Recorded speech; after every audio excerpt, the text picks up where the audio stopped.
Welcome back to the deep dive. We spend a lot of time focused on this constant feeling of technological information overload. And frankly, I think that feeling it's pretty justified. Oh, absolutely. When you dive into a massive resource like the 18th edition 2025 Tech Trends report, it doesn't just present a list of changes, it documents this accelerating, compounding convergence across, well, every critical domain. AI, biotech, energy, hardware. Exactly. It feels less like a fire hose and more like a tsunami of data. It absolutely does. And that overwhelming feeling is what we are here to fight. For you, the learner, our mission is to, cut through that noise. We want to extract the most crucial nuggets of knowledge. And I think most importantly, connect the dots. Right. Connect the dots between fields that traditionally seem separate. Like who would have thought quantum computing and, say, growing organs inside animals would be related? But they are now. They're deeply intertwined. They are. That connection is the core takeaway, actually. Yeah. What the source material emphasizes, I think, above all else, is that we are moving past an era where technology was just a passive instrument, a tool we pick up and put down. Precisely. The central tension driving this entire deep dive is recognizing that these technological systems are shifting. They're becoming active, autonomous agents. Active agents. Yes, they're making decisions, they're managing resources, initiating actions, all with decreasing human intervention. So we have to clearly and frankly quickly assess where our human control ends and where this technological autonomy begins. Because this convergence, AI, computing power, biology, it's creating one unified, deeply interconnected system. It is. And that strategic assessment, it's just non-negotiable for anyone looking to navigate the next few years successfully. The executive guidance in this report, it doesn't mince words. Not at all. It tells organizational leaders that simply, adopting new tech isn't enough. They have to evaluate if their existing culture, their talent base, their processes, are they fundamentally capable of adapting and thriving? And thriving, yes, in these hyper-accelerated market conditions. That's the real challenge. You need this knowledge not just to anticipate the obvious disruptions, but to avoid relying on what the report calls low-quality information. The stuff that just skims the surface. Exactly, the surface-level stuff. Real anticipation requires building organizational resilience, establishing a dynamic response framework, which is just so much more agile than those traditional, slow-moving strategic planning cycles. So if the technology is becoming an agent, we have to start by understanding the agent itself, what it's capable of doing, how quickly it's scaling, and how it's actually being deployed. Let's unpack the rise of true autonomy. We are definitely in what they're calling the age of autonomy. We're moving past simple automation where, the machine just executes a task list a person gives it. Right. Now, we are talking about AI as the orchestrator. What does that even look like on a large scale? It's a profound operational shift. The source material projects operations moving from being human-directed to being, well, entirely AI-orchestrated. These systems are being designed not just to execute task 1 or task 2, but to manage highly complex multivariable environments. So not just doing a thing, but managing the whole system. The whole system. Think about optimizing global supply chains in real time against, say, fluctuating geopolitical risks, or allocating resources across decentralized enterprises, or coordinating vast business processes, all with minimal, or in some cases zero, human input once the system is defined. So the AI sets the goal, it monitors the constraints, and it autonomously adapts the execution plan as conditions change on the ground. It's effectively becoming the CEO of certain operational segments. That's a great way to put it, exactly. And the data illustrating the sheer scale of this change in human-AI collaboration, it's staggering. The report highlights a really profound forecast that comes from MIT CSL. Okay. AI-powered agents are on track to automate a monumental 80% of all coding tasks by 2030. 80%. 80. That statistic, that requires us to fundamentally rethink the value of technical talent. I mean, it's no longer about manual execution or writing boilerplate code. No, the value shifts. It shifts to strategic architecture, defining the parameters of the problem, and, most importantly, writing the highly effective prompts that guide this AI orchestrator. That's the high-impact implication. Yeah. Leaders have to start immediately focusing on building governance and trust frameworks for these new AI systems. Because if the AI is handling 80% of the execution, then the value of the human shifts entirely to verification, strategic oversight, and critically ethical deployment. The success of an enterprise will depend on the clarity of the rules we establish for the autonomous agents we deploy. And this isn't just for IT.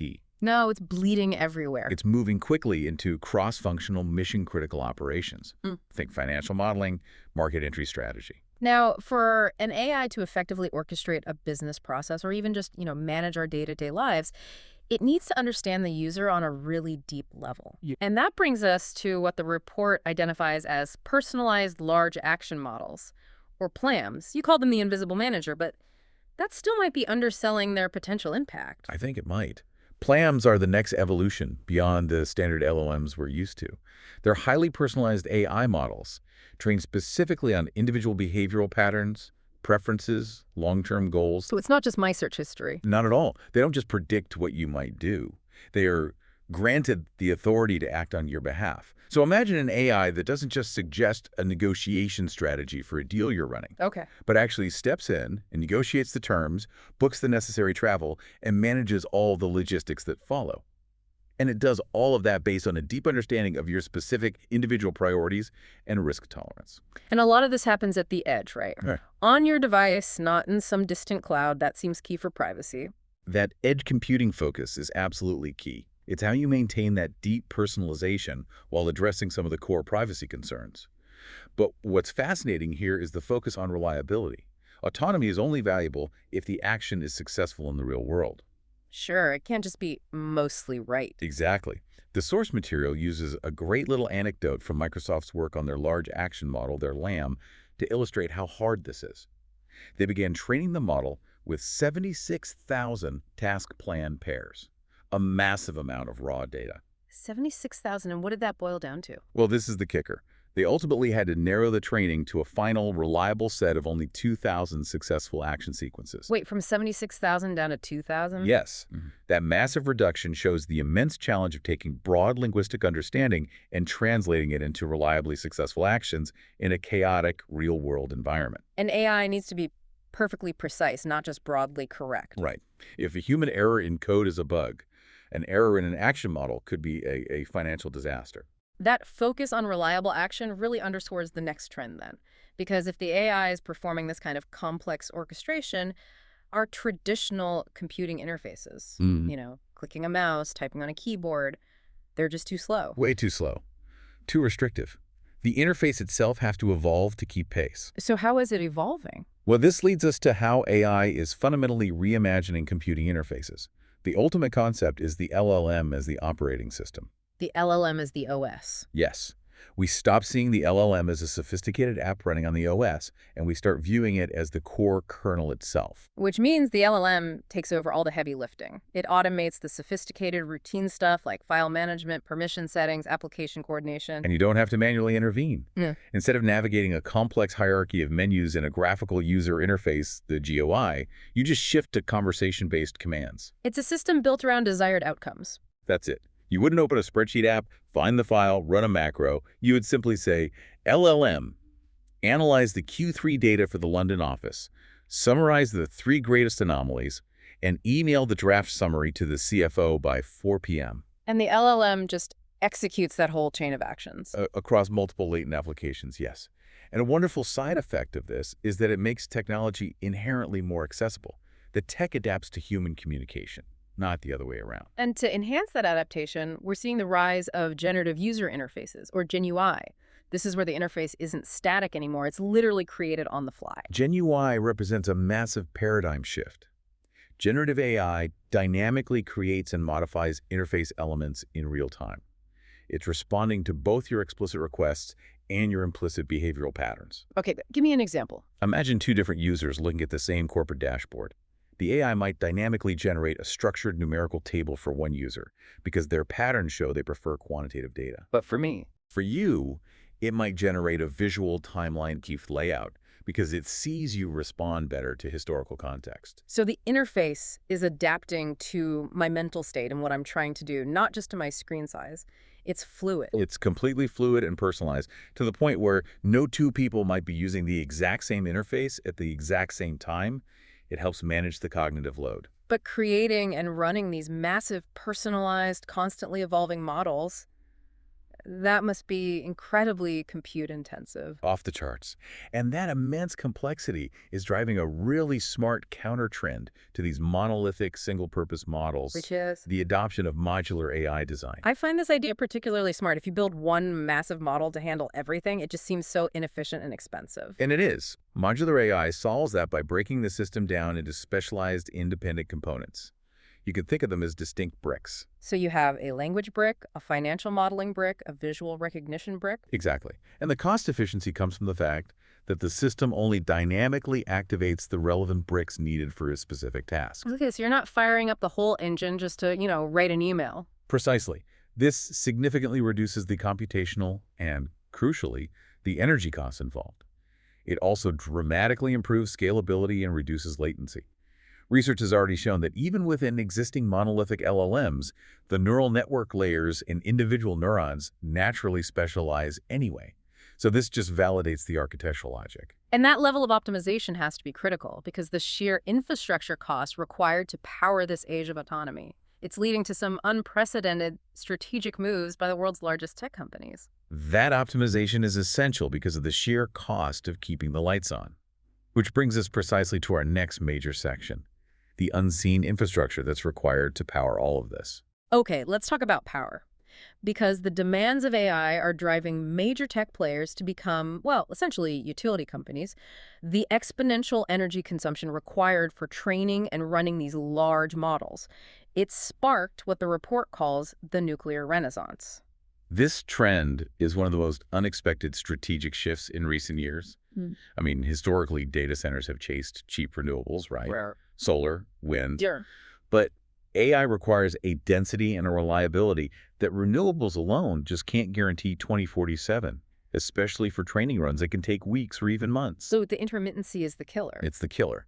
And this realization seems to have hit a critical mass around 2021, 2022, when we saw these massive tech firms quietly start recruiting nuclear engineers. And they weren't just hiring engineers for R&D, they were making massive active deals. The report details these huge bets placed by the big three tech giants, which proves this shift is foundational. It really is. Yeah. Look at Microsoft, for example. They didn't just invest in new technology. They actively reopened an existing massive 800 megawatt nuclear plant in Pennsylvania. And they signed multiple long-term deals to secure nuclear energy supply for their data center fleet. This just shows a total commitment to baseline reliability and power density. And Google's right there with them, planning to purchase electricity from advanced reactors developed by Kairos Power. They're focused on these newer, safer reactor designs. And Amazon is in the game too. They're investing $500 million in X-Energy Reactor Co., with plans to deploy its high-temperature gas reactors in Washington state to power AWS data centers. The implication is profound. Tech companies are betting their future on nuclear power's ability to provide the scale, the reliability, and the low-carbon footprint they need. It's a strategic vertical integration. The cloud provider also becomes the power provider. That tremendous financial commitment just highlights the barrier to entry into the highest tier of AI development. It really underscores the intense competition driving what you'd call the computing arms race. And this race is currently defined by two things: concentration and vertical integration. You've got companies like NVIDIA dominating because they control everything. Not just the hardware. Not just the specialized GPUs, but also the proprietary software ecosystems that run the models. This full-stack control creates a really concentrated industry influence. It makes it incredibly difficult for smaller players to compete without relying on these giants. But the report suggests the hardware focus is already evolving past these general-purpose AI chips. We're seeing a quick shift toward chips designed for the ultimate frontier, quantum computing. Yes, the progression is visible in the market.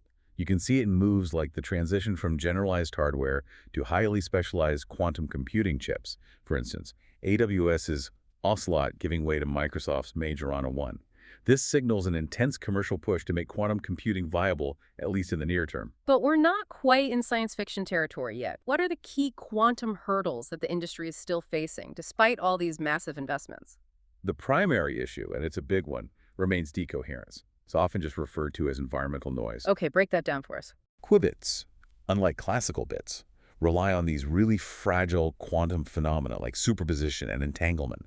and they are extremely sensitive. Even the slightest environmental interference, a tiny temperature fluctuation, a stray electromagnetic field, even a vibration, can cause the qubit to lose its quantum state. Which leads to massive computational errors. Massive catastrophic errors. So the challenge isn't just building the qubits, it's isolating them perfectly and keeping them stable. And because of that fragility, a huge percentage of the available qubits have to be dedicated just to error correction, A right? huge percentage, sometimes 99% of them, leaving very few for the actual computation. That's why the scaling goals sound so aggressive and futuristic. Like what? IBM is aiming for a 100,000 qubit machine within the next 10 years, and Google's targeting 1 million by the end of the decade. They need that huge volume just to overcome the noise problem. So given that timeline, where is the immediate value? Where are we seeing returns now? In hybrid systems, the current immediate value comes from integrating small-scale, noise-prone quantum systems with highly reliable classical supercomputers. So they work together. Exactly. You offload specific mathematically intractable problems like simulating molecular interactions or complex financial models to the quantum unit. Meanwhile, the classical system handles all the data prep, the error checking, and the overall orchestration.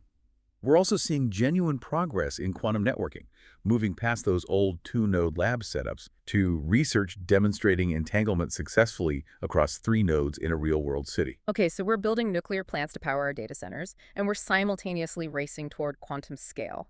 But it's not just about exotic new hardware. There are parallel massive breakthroughs happening in more traditional renewable tech as well. Oh, absolutely. The report highlights some fascinating and critically important advancements in solar and energy storage that are going to redefine the energy landscape right alongside nuclear. Let's start with solar. We know silicon cells are kind of reaching their efficiency limits.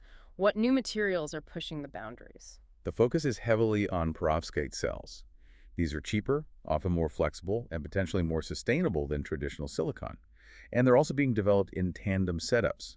So, combining a perovskite layer with a traditional silicon layer, which is where we're seeing record-setting efficiencies. How high are we talking? Researchers at the National University of Singapore, for instance, achieved 27.1% efficiency with a perovskite silicon tandem cell, and commercialization timelines are shrinking fast.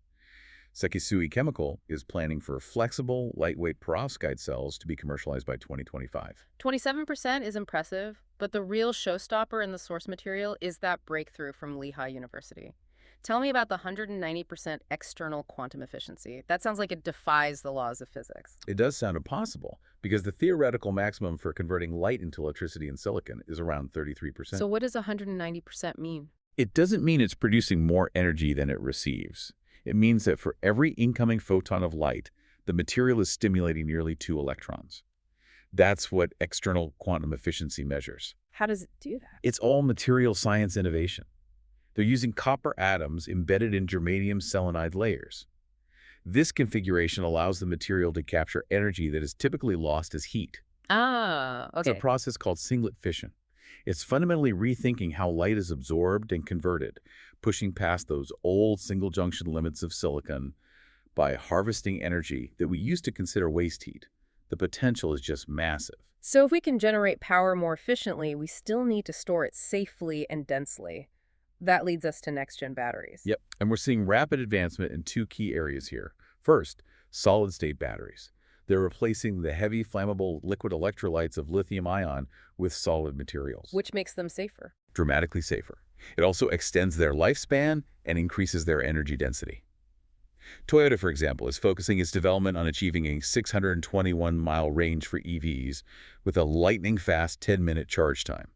They're targeting 2027 for commercial deployment. And the second key area is non-chemical storage for the grid, right? Exactly. Thermophotovoltaic batteries, or TPV.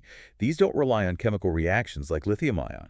Instead, they store energy as high-temperature heat. And then convert it back to electricity. Using high-efficiency photovoltaic cells, U.S. scientists recently achieved a breakthrough with air-bridged TPV cells reaching 44% efficiency.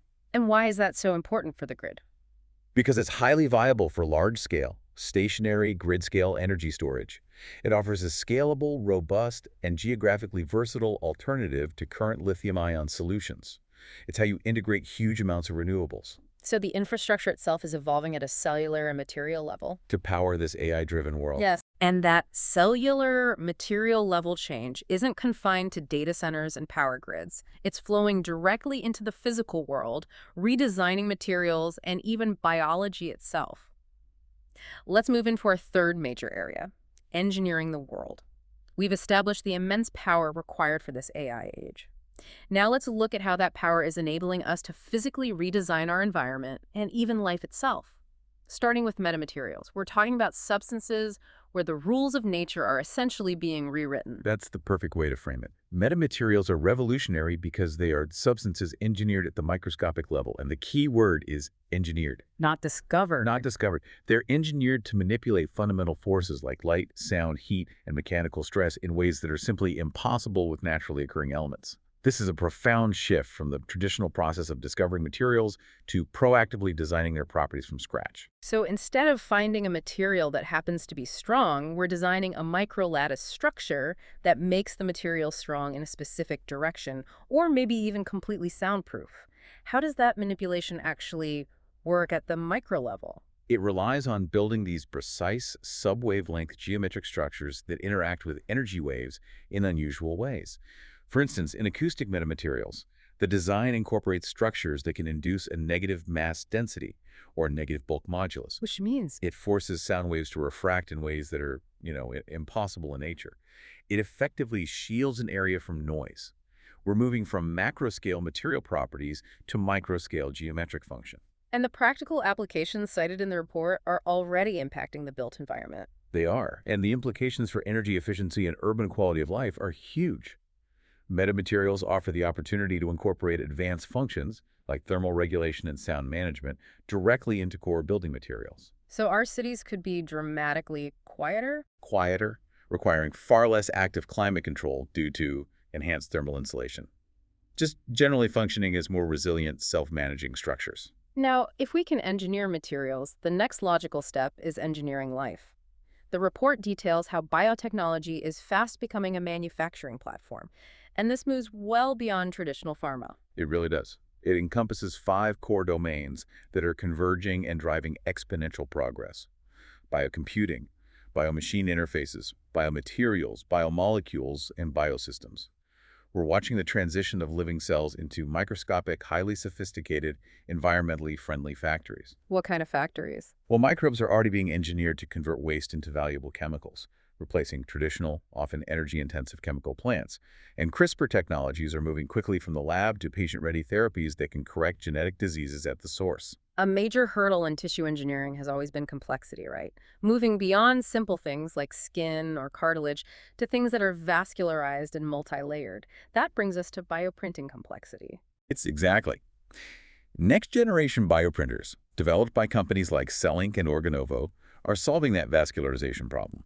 They can seamlessly integrate multiple cell types and different biomaterials like hydrogels and scaffolding within a single continuous printing process. So it's not just one type of cell anymore. No, it's a massive leap forward in creating complex, functionally accurate tissue models that truly replicate the intricate architecture of natural human tissues, right down to the precise positioning of different cell types and crucial growth factors. And I understand the constraints of space exploration are actually accelerating this. NASA and ESA are investing in zero-G bioprinting. That's right. Zero-G printing eliminates gravitational distortion, allowing for the creation of potentially more stable and complex tissues. It's stuff they need for long-duration deep space missions, and it accelerates the science for all of us down here. But this field also forces us to confront some really difficult ethical questions, especially with chimeric organ solutions. This is the controversial research into growing human-compatible organs, like kidneys, inside animal hosts. It's a tough one. Research at leading institutions like Stanford and Japan's Riken Institute is focused on introducing human stem cells into animal embryos, specifically pigs and sheep, to create chimeric organisms. That can grow a human-compatible organ ready for transplantation. Yes. This offers a potentially transformative solution to the global organ shortage crisis. And these organs develop natural, fully functional vascular systems, which is still incredibly difficult to achieve with current bioprinting methods. So what's the central technical and ethical challenge here? The challenge is control. Researchers are using genetic modification, like knocking out certain genes in the host embryo, to create a niche for the human cells to develop the organ. And the wrist. The key ethical and technical hurdle is ensuring the human cells contribute only to the desired organ while minimizing their presence in other tissues, especially the brain or reproductive organs. Right. It's about managing the degree of chimerism to harvest the biological resource without fundamentally altering the animal host in a way that raises profound moral concerns. Shifting back to computing for a moment, the incredible density we find in biology is leading to a revolution in data storage. The report warns that by 2030, global storage demand is expected to exceed supply by 20 million petabytes. Which is a crisis. A crisis that's making DNA the future of data storage. DNA storage solves both the density and longevity problems at the same time. Its density is just phenomenal. You're talking about the ability to store all the data on the entire internet in a volume the size of a sugar cube. And it lasts. It lasts. Its longevity is unmatched. Data stored in DNA can potentially last for thousands of years without degradation, and it requires no power for maintenance. How close are we to actually using this? Major organizations, including Microsoft and Twist Bioscience, are actively developing manufactured DNA storage using chemical synthesis today. The cost and speed are still barriers, but future plans involve using semiconductor chips and enzymatic synthesis to dramatically improve the efficiency and throughput. We are moving toward a future where our most precious data archives are biological, not magnetic. And naturally, as we empower the world to engineer life and store infinite data, we have to secure it. That makes cyber biosecurity a necessity. An absolute necessity. The increasing accessibility of synthetic biology means that creating dangerous pathogens or toxins is no longer limited to state actors. So what's the defense? Leading biotech firms and government agencies are rapidly implementing sophisticated AI-driven screening systems.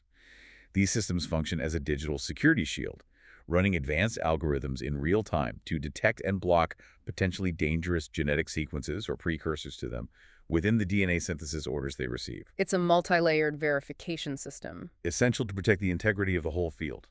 Speaking of integrated systems, let's transition to the next digital environment being engineered, the industrial and personal metaverse. This is moving rapidly past that early, clunky consumer phase. Yeah, the focus now is on highly practical applications, specifically the industrial digital twin. These are virtual, real-time, AI-driven simulations of incredibly complex physical systems. And they're used for optimizing performance and predictive maintenance. Give us a powerful example of that in action. One of the best examples from the report is Northumbrian Water in the UK. They launched a multi-million-pound smart sewer initiative, creating a real-time digital twin of their massive wastewater network. It integrates data from hundreds of IoT sensors. So it's not just a map. Not at all. This twin doesn't just monitor current conditions, it runs AI simulations.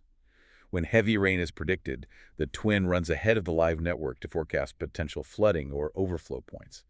And it autonomously suggests flow rerouting and infrastructure adjustments to prevent environmental damage and utility failures. That's utility at an infrastructure level. And on the personal level, the metaverse experience is becoming exponentially more immersive. It's expanding beyond just sight and sound. We're engineering the senses and immersiveness right now. We are. Haptic wearables are evolving rapidly. The focus has moved from simple vibration feedback to realistic adaptive touch.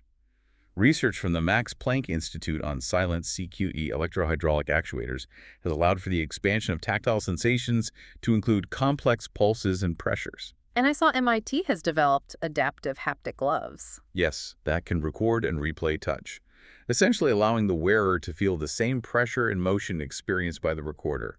It's incredible for skills transfer and training. And the sense of smell, arguably the most powerful sensory cue for memory and emotion, is joining the digital party. It is. Kyoto-based AromaJoin unveiled XR-compatible scent devices, like the Aroma Shooter wearable.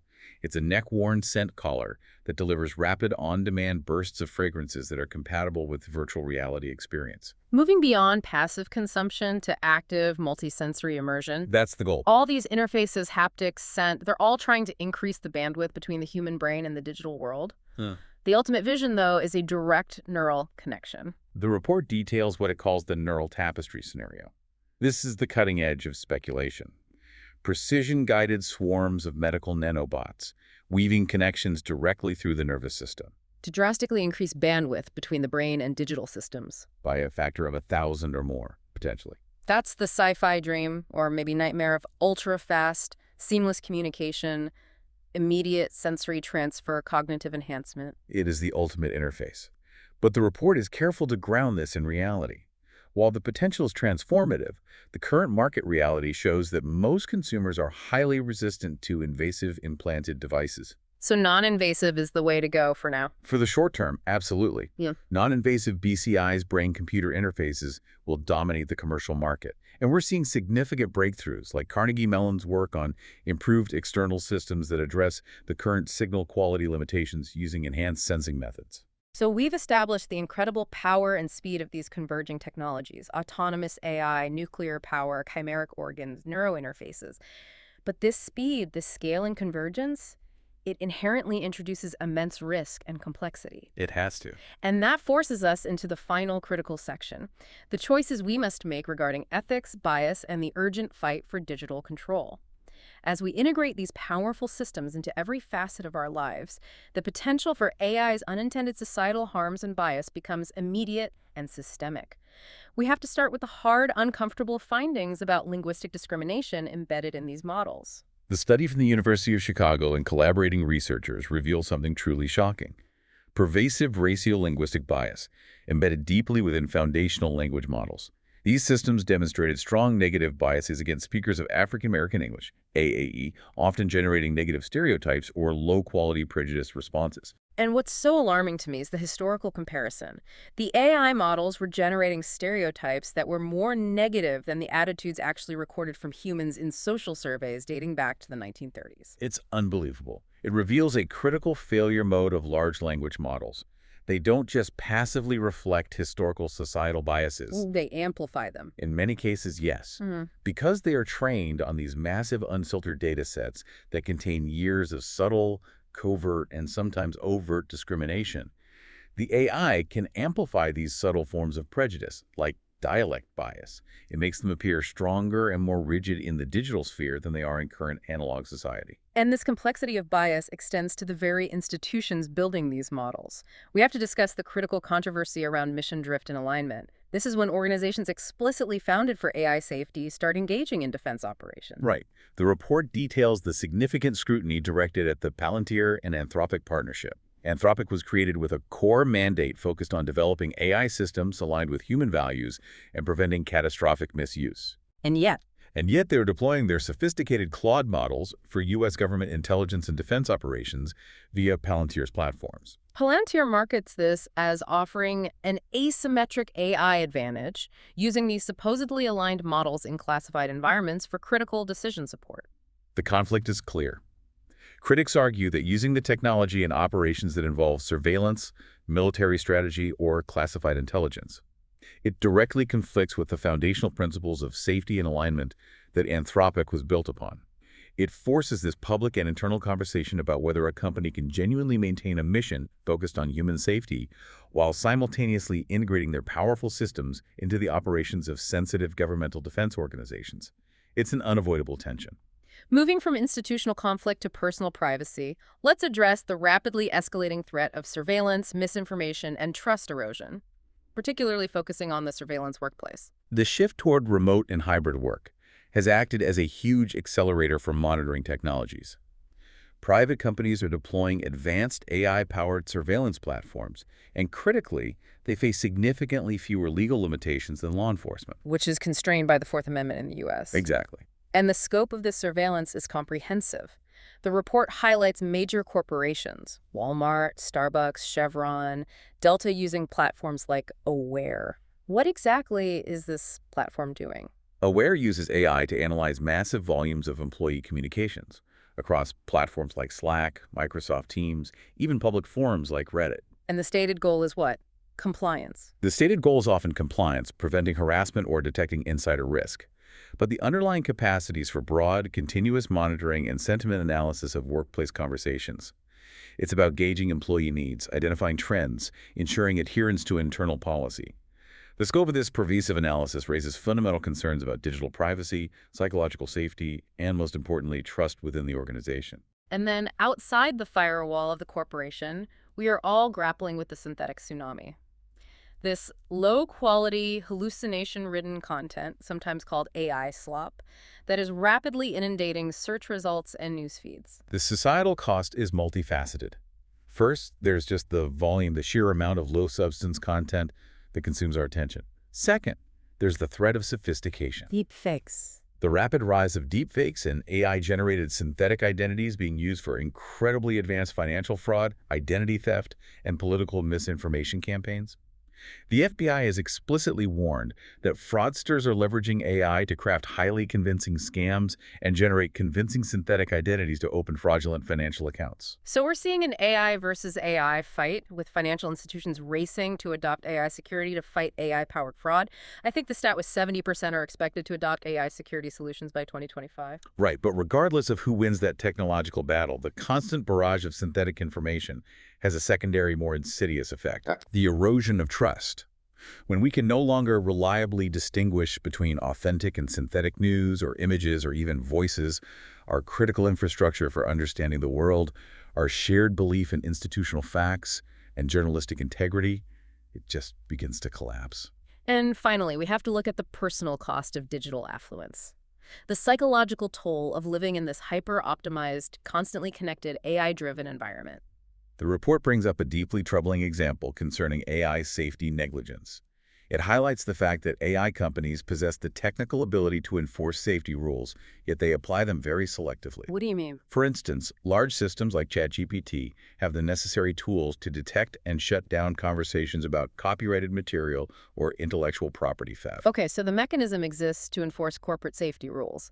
But how does that relate to human safety? Well, the report explicitly notes that the companies have chosen not to implement similar automated safety mechanisms for detecting or intervening in conversations related to mental distress or self-harm, even when the underlying system flags these concerns internally. Wait, so they can do it, they just don't? The question this raises about corporate ethical calculus is profound.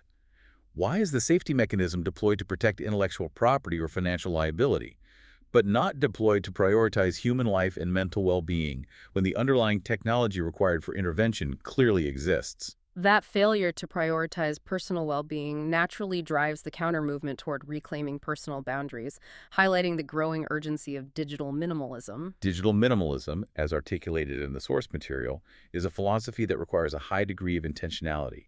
It's the practice of aggressively clearing away low-value digital noise and focusing effort and attention only on those digital tools that demonstrably add the most value to your life, your health, relationships, personal growth, your contribution. It's a necessary countermeasure? It is to the overwhelming digital affluence we now live in, where technology has become less a tool and more a source of clutter and distraction. And this need to reclaim personal control is essential because the report warns about the subtle, systemic problem of agency deprivation.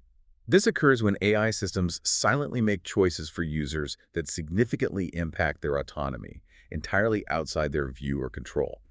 The report provides a really unnerving example. Which is? Users may receive objectively lower quality information from the same core search product simply due to factors like their geographic location, their perceived demographic, or other metrics used for optimization. So the system is silently determining that a user in one area doesn't need or deserve the same high quality of information as a user in another area. Precisely. These differential outcomes, made in secret by the autonomous AI orchestrator, silently exacerbate existing societal inequalities.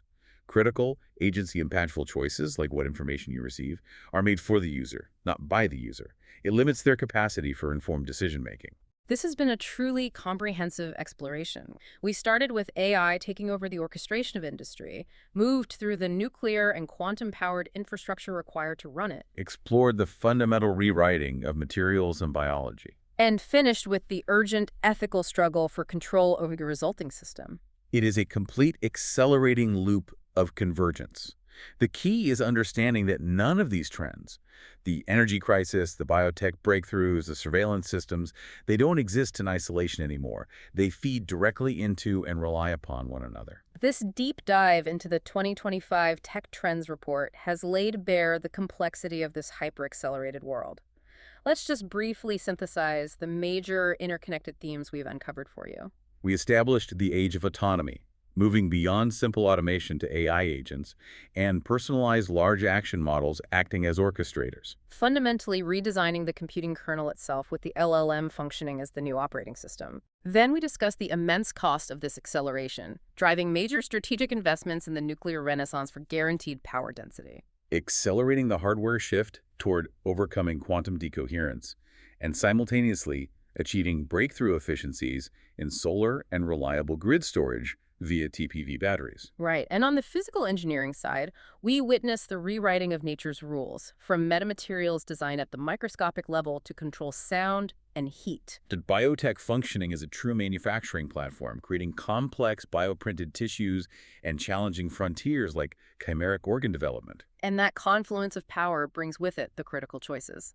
Addressing systemic biases, managing mission drift when safety organizations partner with defense. Fighting the synthetic tsunami of deepfakes and AI slop, and urgently reclaiming personal agency from systems that silently make decisions for us. The report's final strategic guidance is critical for leaders. It says stop relying on slow, traditional strategic planning. Instead, organizations have to engage in continuous risk and disruption mapping to anticipate these unexpected threats and focus their efforts on building dynamic, adaptable response frameworks. So here's a final provocative question for you to take with you, reflecting on the scale and complexity of the systems we've discussed. The data clearly shows inherent bias and a rapid consolidation of power among a few major tech companies that control the largest, most influential AI systems globally. Should our governance efforts, and thus our focus for impact, be placed primarily on regulating the data and inputs the training data that perpetuates bias in these AI systems? Or should we focus instead on regulating the scale, the market control, and the corporate structure of the few major companies that finance and deploy these massive systems globally? Where does the ultimate source of control lie in this hyper-accelerated future? Is it in the code? Or is it in the corporate structure that finances, directs, and controls the deployment of that code? Think about that as you define your own path through the next wave of disruption. That is a powerful point for the learner to mull over. Thank you for joining us for the deep dive. We'll see you next time.